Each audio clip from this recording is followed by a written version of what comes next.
We are at the Bark River. This is just outside of Fort Atkinson. There's a storm brewing on the way, but we're gonna fish through the storm because that's what we do. Take a very nice look down the Bark. You see rain clouds coming up ahead. But we might actually go into Fort Atkinson and fish at Bark River Park later at night after the storm because it's closer to the rock confluence. But the river looks pretty big here and it looks like it has some depth. So let's get our baits out there and see what we can do. Now I bought with some night crawlers, so hopefully I can get something with the night crawlers. I will cut bait up, of course. I'm definitely not against that. We're staking all the way up here, but you know, I can't really cast that far, so it's not that big of a deal. So yeah, reel it back a little bit. It's a little bit stuck on the bottom, but it's a dirt mud bottom, so you kind of expect that. So yeah, there you go. Hopefully we can get a fish out of that. All right, let's toss a worm over here. Under the bobber. I do need some bait fish. I did see some bluegillish fish just out on the shore over there. I'm not really sure if I'm going to be able to get one or not. I was wrong. Got something. Oh, that's a rather large fish there. Okay, folks, that was not a bluegill. Try that again. The problem with that not being a bluegill and being fairly large is that probably ate all the bluegills. So yeah, that's probably not gonna bite again. I was definitely like a big bass or something. And it wasn't like just a 1.5, that was at least a 2-pounder. I can tell just by like how hard it was biting. A 1-pounder I could have handled pretty easily, but that was at least like a 2-pounder or something. So there is stuff just hiding in the reeds. I got one. Yep, that's definitely one. Nice little pumpkin seed, and that'll be bait. We got Mr. Pumpkin Seed on a big hook. Launch him out into the open. Perfect. And hopefully he picks up a big fish. Whether it's a fish of death or a gato fish, it doesn't really matter. I know they're both here. Water's not too deep right now, but that should be fine. Something big is pulling on my pole, and I'm hoping it's not a turtle, but there's a good chance that is indeed a turtle. Oh, that's heavy. Whatever. Oh, that's not a turtle. That's a fish. I thought that was a turtle, but it is indeed a fish. Let's pull it. I'm gonna have to work it through the weeds. I think I'm okay. Is that a catfish? Is that a pike? Oh, that's a northern. It's a northern. Good thing I'm using a leader without, oh, that's a decent sized one too. Northern pike. Northern pike. Very nice. I knew something ate my bluegill. It's a decent sized one as well. Northern pike. Let's take a look at it. It's probably like a 25-incher. There's a good pike. 25-incher probably. Northern pike. It's been a while since I caught one of those. It's not too hot of a day today, so it's okay. But northern pike. Very nice fish. Northern pike. It's been a while since I caught one of these suckers.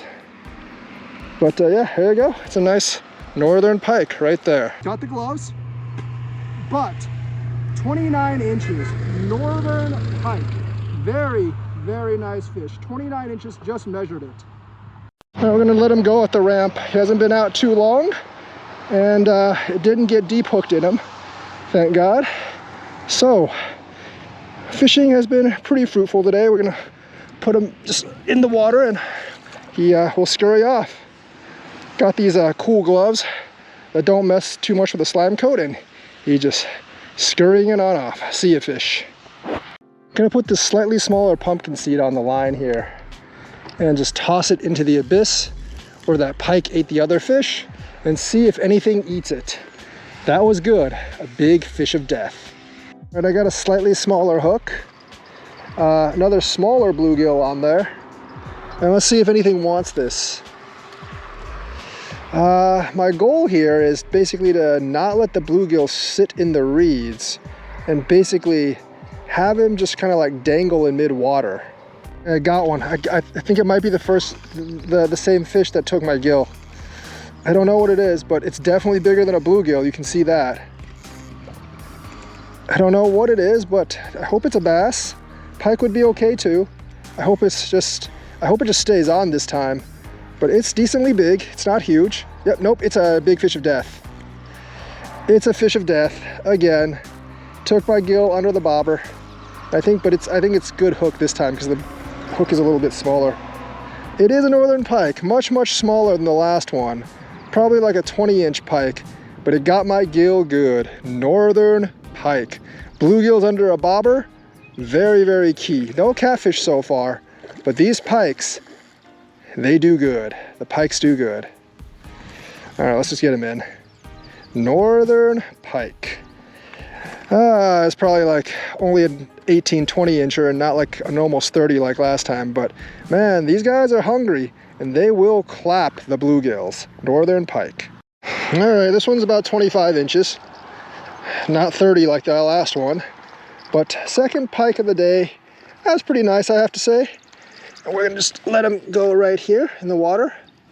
And he's gonna just slide right on off. See ya, fish. See ya. See ya, pike. Now let's just toss another small pumpkin seed out there into the abyss, into northern pike territory, and maybe another death fish will pick it up. A couple of death fish, good things for a change. I mean, can't always fish for catfish, right? There's a weird movement on the bobber. Do I have something? Oh yeah, I have something. That's a big fish. Is that a bass or a pike? I'm hoping it's a bass. Oh, it's putting it in the reeds. I'm hoping it's a bass because I have not caught a good bass in a while. Caught 2 pike today already, so. Oh yeah, there we go. What is that? I think it's solidly on. I just don't know what it is, and it's good size. Oh geez, it's definitely in the reeds. It's definitely pulling me closer in the reeds. Is that a bass or a pike? Come on, be a bass, be a bass, be a bass, be a good boy. I think it's a pike though. Come on. Oh, there's so many northerns here. It's the third one today, but there's definitely northerns here. And I was like looking at this guy for a while. Let that be a bass, please. Can I have a bass? Is that a bass? Is the Bowfin? Is that why it's been so hard to catch? Is that a Bowfin? Or is that a god? No, oh, it's a Bowfin. It's a Bowfin. It's a Bowfin. Oh, it scared a big frog out.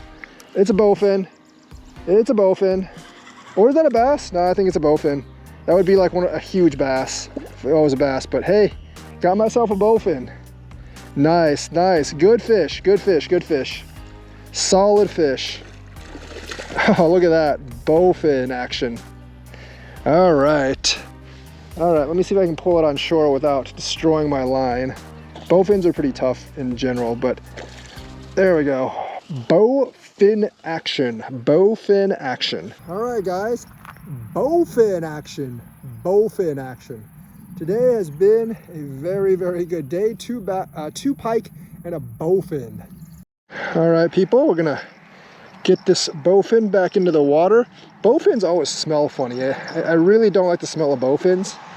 I've seen people use their meat as catfish bait, but we're not gonna do that because we have plenty of bluegills here. Bowfin action. There you go, bowfin. There you go, Finn. There you go. Right into the water. We are at Bark River Nature Park now, and this is maybe a mile or 2 downstream. I see raccoon eyes in the distance. The bark is much wider here, and I think it's better for catfish. We have caught a couple of bluegills, and now we're going to toss them out at night, and maybe there's a big flathead. The confluence of the rock is basically like 200 yards downstream. All right, we got our fishy bait, and we're going to launch them into the bark, because that's what we do. We sacrifice these bluegills, the elder catfish lords, and hopefully they are pleased with my offering, which I think they will. I don't really need the platform because the bark's not really that big, even at its confluence, so we can just stand on the shore here and basically do that. Hopefully something picks that up. All right, finally something hit my worm. I changed for worm bait over here in the middle. Something finally hit it. I think it's probably a carp, it's my guess. Kind of feels like it. Definitely feels like a carp. It was a bigger, the hook's not that small though, so could be something else. Everything eats worms. Catfish, carp, bowfin, stuff. Literally everything eats carp. But this thing is getting to be really heavy because it's going through the muck. don't think the fish is really that big, unfortunately, but it is like 1 pound of fish for like 5, oh nope, it's a drum. Kind of what I figured. Fresh water drum. All right, so there's like bog for like maybe 5 yards out. We gotta toss this drum way into the river so it can get out of the bog. There we go. That should have done it. All right, got the worms back out there. Let's hope we get a big fish. Only got maybe like 15, 20 minutes left. And you know, if it's a carp, it's a carp. If it's a catfish, that would be great, especially if it's a flathead. But, you know, like, I just want a big fish. Look at that pole go. I was just about to go home and pretty sure this is a gato fish. Oh no, did it let go? No, it's still there. I was like, dang, it just let go. Been waiting all night for this. It's just before midnight. I was gonna go home at midnight, but this is a small one, by the way. It ain't a large one, but even small catfish have mighty pull power on them. And it's interesting because I know this one's not very big, but yet it's taking drag. I see it in the water.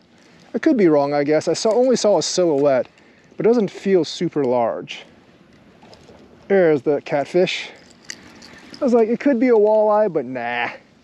Walleyes, that would be a really big walleye. Walleyes aren't that strong. Like even a 2-pound catfish can be fairly strong. All right, channel catfish, I think. Pretty sure this wouldn't be a flathead by the way it took the bait. But hey, you know, waiting for a couple of hours did actually pay off. I got a catfish. It's not super small. It's probably like 3 or 4 pounds. Channel gato fish. Very, very nice. Maybe even like 4 or 5 pounds.